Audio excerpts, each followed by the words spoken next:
Hello everyone, আমার কলিজার পাখিরা তোমরা সবাই কেমন আছো? আজকে আমি তোমাদের মাঝে একটা রান্নার ভিডিও নিয়ে আসছি। আর এখানে আমি মিররে দাঁড়িয়ে তোমাদের সাথে একটু ঢং করে নিলাম।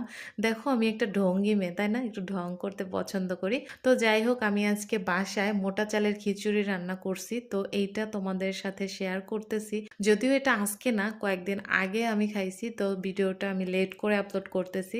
মোটা ভাতের চালের খিচুড়ি খেতে তোমরা কে কে পছন্দ করো? আমার কিন্তু খুব ভালো লাগে। যখন আমার খুব অলসতা কাজ করে, রান্না করতে ইচ্ছা করে না, মন চাচ্ছে না যে রান্না করে কিছু একটা করি, বাট তখন আমার মনে হয় কি যে আমি খিচুড়ি করে ফেলি। আমার ভাতের মোটা চালের খিচুড়ি খেতে খুব ভালো লাগে। আর হচ্ছে গিয়ে এটা বিশেষ করে আমি কখন করি, যখন আমার বাসায় গোশ রান্না হয় এবং গোশের যে হাত পা পাখনা এগুলো থেকে যায়, মশলা থেকে যায়, তো ভাবি যে এগুলো থেকে যদি আমি খিচুড়ি রান্না করে ফেলি, দেন তাহলে হয় কি একটা স্মেল আসবে আর ভালোও লাগে খেতে। তো আমি যেই ভাবা সেই কাজ, আমি এখানে হাঁসের গোশ রান্না করছিলাম, দেন সেইটা থেকে আমি 2 পদের এখানে ডাল নিয়েছি এবং আলু এবং ভাতের মোটা চাল।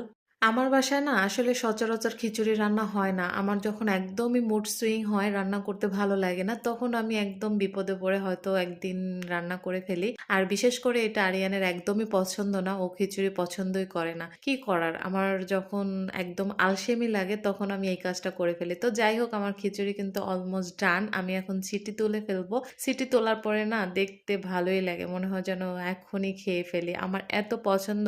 আর বিশেষ করে আমার সবজি খিচুড়িটা বেশি পছন্দ, খুব ভালো লাগে। সাথে যদি একটু আচার হয় বা বেগুন ভাজা, ডিম ভাজা। যদিও আমি এখানে আগে টমেটো কেটে রাখছিলাম, তো এখানে আমি আগে সালাডটা করে নিলাম। যদিও আরিয়ান এগুলো পছন্দ করে না, সব আমার একারই খেতে হবে। আর আরিয়ান যেটা একবার পছন্দ করে না, ও যেটা খেতে চায় না, সেটা আমি চাইলেও জোর করে ওকে খাওয়াইতে পারি না। তো যাই হোক, অবশ্যই সবাই কমেন্ট করে জানাবা যে তোমাদের মোটা চালের এরকম খিচুড়ি খেতে কার কার ভালো লাগে। আমার কিন্তু সব সময় ভালো লাগে।